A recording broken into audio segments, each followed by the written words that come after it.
p.m. on Friday in the semifinals against the winner of the San Sebastian de la Salle ball game. Let's first meet the starters for the San Beda Red Lions. At forward number 6, Anthony Semerad. Power forward number 15, Kyle Pascual. Center number 10, Dave Marcelo.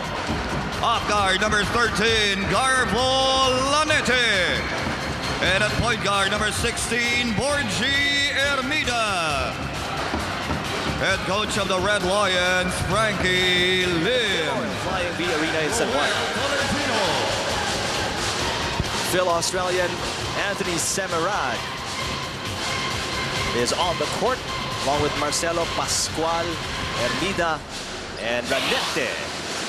Montemayor winning the tip for JRU, led by first-year head coach of his alma mater. It is, of course, Vergel Meneses calling the shots for the Heavy Bombers. From the outside, a quick shot by Kabigting. That's a play that the Heavy Bombers have run all throughout the preseason.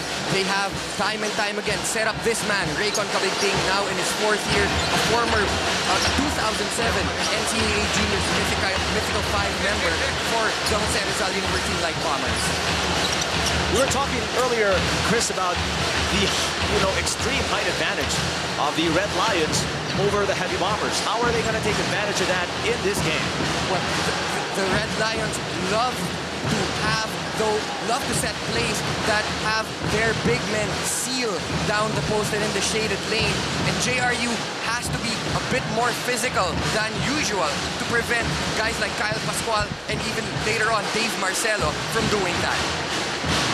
But a lucky break for JRU. They get an offensive rebound against this much taller Red Lion squad, but the steal there by San Beda. Ermida off the glass in the break. Expect a lot of fast-paced action from San Beda. They have been the #1 and the premier fast break team in the NCAA since Frankie Lim took over back in 2007.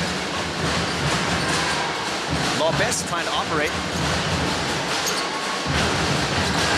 He's swinging over to the weak side, and another open shot for Kabigting. 2 out of 2 for him on the floor.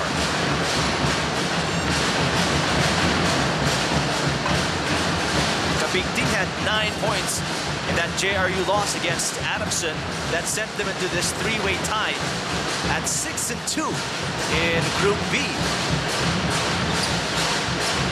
Ermida, too strong off the glass. Kyle Pascual. And Pascual rattles that one in. First basket by the big man of San Beda on the break. NJ, wow. And for more about JRU, let's send it over courtside to Patch Cansana.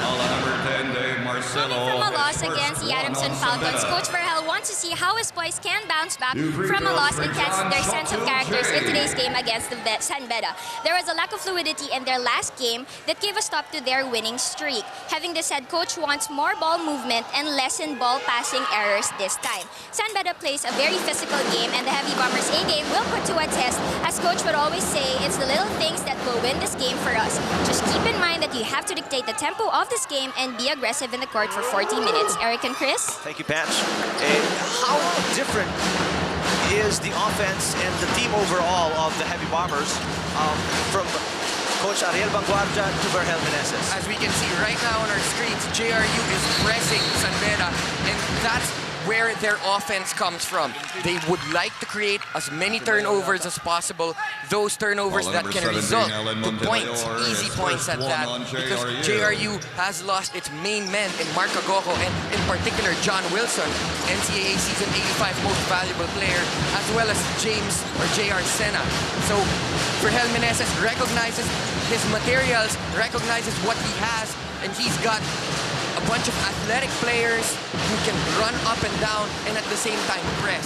They stress fitness levels in the preseason. After season 85, they've been working with Dan Rose, who's known for his for his intensive training, and that's an understatement. So JRU, the difference is primarily on the defensive end because this team exerts a lot more pressure on the ball than they used to in former coach Ariel Vanguardia's system. And from that, they try to take energy they get defensively into their offense. Exactly. San Beda, on the other hand, working under the Frankie Lim system, which has so far proved very well for them. Open Pascual from the corner. A pushing foul is going to be called on San Beda. Turnover for the Red Lions. Let's send it over courtside this time to Michelle Mediana. We are 3 games away from the championship, and it all starts with today's game. This is what Coach Frankie Lim stressed to the Red Lions as he reminded them that they must not waste all the training and conditioning in an effort to gel together as a team since November. Also, winning against the Heavy Bombers is very crucial because they don't want to give them the confidence for another upcoming league. Lastly, he wants the boys to play and win together as a team. Eric and Chris? Thank you, Michelle. Now San Beda is coming off back-to-back wins. Obviously, a morale booster and a confidence high coming into this game. Coming off that trip to the Abu Nassar basketball camp, the San Beda Red Lions really formidable in the elimination round after dropping their opening game against Ateneo, losing that by 11. They have rattled 6 straight victories. Well, JRU has done so as well. That 6-2 record, they lost their first and last game in between 6 straight wins. As we see Borgi Mida, this aggressiveness very evident for San Beda. Thus far, the Red Lions are pushing and pushing hard on the break. Take a look here at Hermida getting the foul from Kabigding. He has been pushing the action so far. He got his first 2 points off the fast break play earlier on. Hermida 10 points in San Beda's win over Perpetual. Arisudan Daniel on the bench, waiting to be recalled to the floor. Risky passing there by JRU, and even the interior passing is quickly picked up, and the block against Montemayor.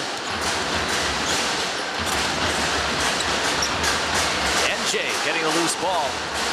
Numbers for JRU, let's see if they can take advantage, and they do. John Lopez, one of those JRU big men with the capacity to run. He's very athletic, he's a very lanky player, now in his 3rd year for the Heavy Bombers. And Kabigding on the break again. Almario will finish. And this is what you were talking about earlier on, Chris. The stress on defense on the press by JRU resulting in offense, in numbers, in points. And that's the whole logic of a press. Because after a missed basket, for instance, you can't press. You have to go back down on defense. So it's paramount for them to press and run and press. It's a good cycle. Back-to-back baskets by JRU give them a 4-point advantage, 10-6 early in the first. You are watching ABS-CBN Sports. In the semis, awaiting the winner of the Ateneo-Adamson match, which comes in at 4 o'clock. And the final quarterfinal matchup is at 6 p.m. a non-televised game. That's San Sebastian taking on La Salle. And the winner there will face the winner of this game. Almario trying to go down the middle. Finds an opening under and inside the defense of San Beda. That's what we were talking about at the top of the coverage. JRU loves to penetrate, but Sudan Daniel isn't in the floor yet. So that perhaps may alter or have to alter Coach Vergel Menezes' game plan. Menendez double teamed. He kicks it out.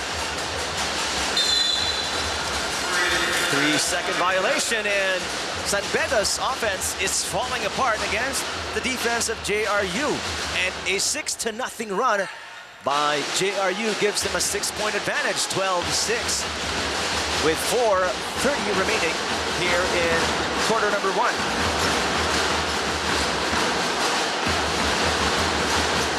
Inside to Lopez.